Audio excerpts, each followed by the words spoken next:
Hello, welcome to Lesson 0305, Dialogue in a Story. After completing this lesson, you should be able to identify the purpose of dialogue in narrative and punctuate and capitalize dialogue correctly. Dialogue has several really important functions in a well-written narrative.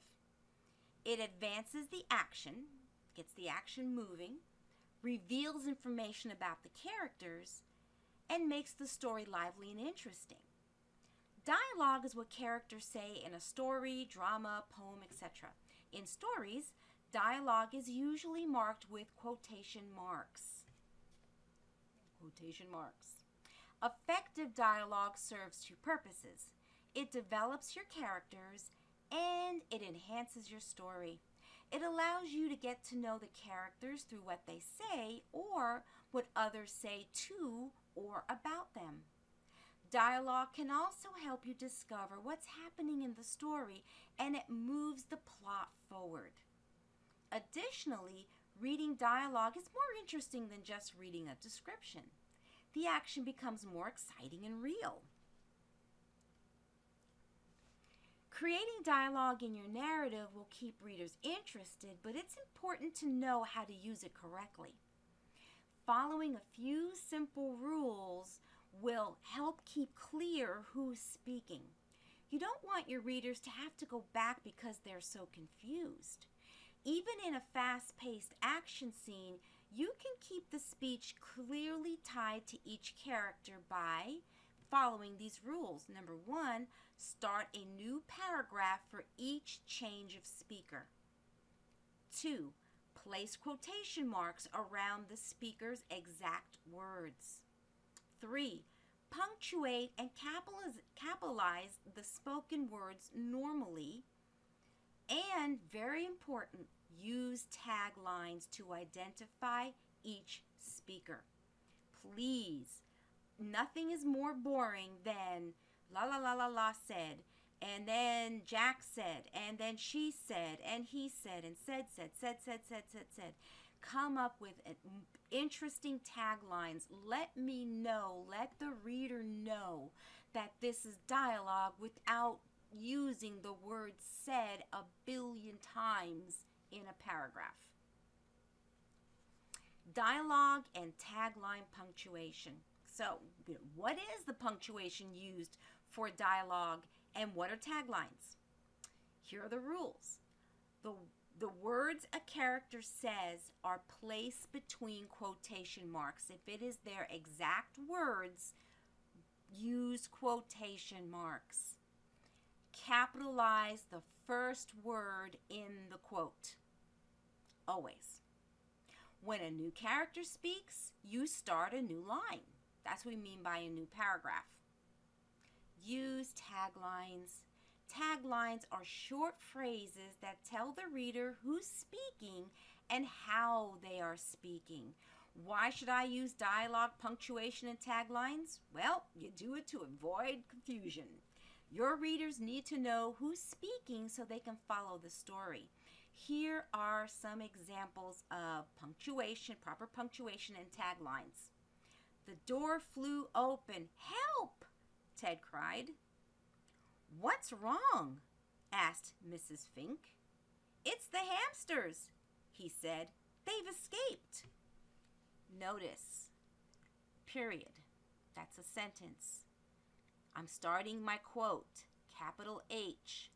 I put the exclamation point inside the quotation mark. And I didn't say Ted said Mrs. Fink. Said. I varied it.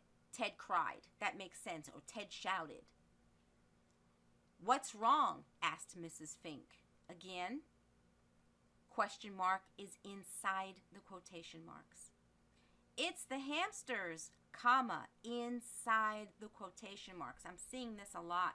Papers that are turned in, students are quoting, but they're putting the comma outside. It goes inside. He said, period. They've, capital T, escaped, period, quotation mark. Here are rules for tags. Taglines can be placed before or after the quotation. The rules for punctuation vary slightly depending upon where the taglines are placed. If you put your tagline before the quotation, put a comma after the tag. Capitalize and punctuate the spoken words as normal. Here's an example. Ted asked, comma, "What's for breakfast?" Here is the tagline. He asked. Paul whispered, comma, "I can't wait to give you your present." Whispered, the tagline. It lets us know Paul was the person talking. Tim asked. It lets me know Tim asked. We have a comma after the tagline. Now, if the tagline comes after the quotation, then we capitalize and punctuate as normal, but we put a period after the tag. How long is the plane ride? Asked Jean, period. Here's the quote. The tagline was asked Jean, period. There's always exceptions. That's what makes English such a fun language. If the spoken words end with a period, change the period to a comma. I prefer chocolate ice cream, comma, said Ruth.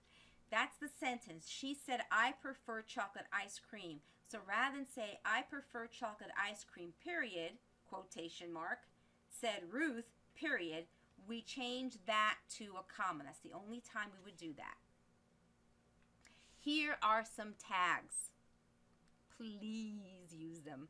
These are great. This is how we avoid using the word said over and over again.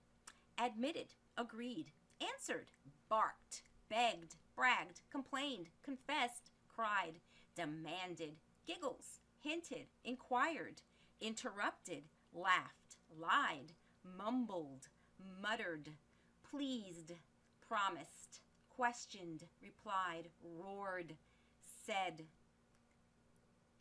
Please use it very sparingly.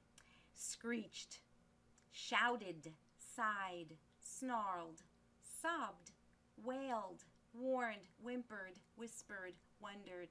How much more information do some of these taglines give us than just said? If somebody barked, "Get over here," Ted barked, that lets me know, in my mind, I'm hearing this. Get over here. So much more descriptive than, "Get over here," Ted said. That's where some of these tags are just wonderful. Take a break. Think about the last conversation you had. You probably stopped several times to take a breath. You may have paused to think carefully about what words you would use, especially in a difficult situation like maybe you're having a disagreement with a friend. Natural dialogue has pauses and breaks. People usually do not talk incessantly without taking a breath or catching their breath, without taking a break or catching their breath. Your written dialogue should reflect what naturally happens in conversation. Certain punctuation marks can help readers to follow the character's dialogue, even hopefully hear it in their imagination. The comma, ellipsis, and em dash can show pauses or breaks in dialogue as well as in straight narrative text. Which one you choose in a particular situation depends on the length of the pause, how the thoughts are connected, and how you want the character to sound when speaking. So they're not interchangeable. So you're going to do some activities, and it's going to show you exactly when you would use an em dash, when you would use an ellipse. They have a different length of pause and a different purpose. Here are some of the interactives that really, please take time to do these. Make sure that you understand these interactives. If you are confused, do them a couple of times. There's no limit to the amount of times you can go through these interactive activities. This one's called Dialogue Brings a Story to Life, and they want you to identify effective effective dialogue. You cannot create effective dialogue if you don't recognize effective dialogue. And that's what this is doing. It is helping you to say, okay, this is effective dialogue. This is what I want to model my dialogue in my story after. Okay? Now that you've learned some rules for adding dialogue, it's going to be practice time. And yes, I have to grade this. We have to have our quotation marks. We have to have our punctuation. And that's what this is talking about, rules for adding dialogue. So, before you dive into the assignment, make sure that you can identify the purpose of dialogue in a narrative. Why do we have dialogue? Make sure that you know how to punctuate and capitalize dialogue correctly. It's going to be a little bit of memorizing involved here. We're going to have a quiz, and there should be a space there. In the 7-question quiz, the 7 questions quiz, it should be for the 7-question quiz, you need to know the rules for writing dialogue. What are those rules? You need to know what a tagline is, and you need to know common taglines for dialogue. More than just said. You need to know the reasons for including dialogue in a narrative. You need to know, and what this is going to do, you're actually going to be given 3 lines from a conversation. They're just going to supply 3 lines, and you are going to have to take those 3 lines, type them out in the quiz, and punctuate and capitalize them so they are correct. So you're not going to have to create dialogue. They're going to give you the lines of dialogue, but you're going to have to add the punctuation and capitalization. So what this is you're going to put into action, you're going to apply the rules that you should have memorized for how to punctuate dialogue. That is your 0305 assignment. This is the story that I will be reading in class. If you have any questions, be sure to let me know. Bye-bye.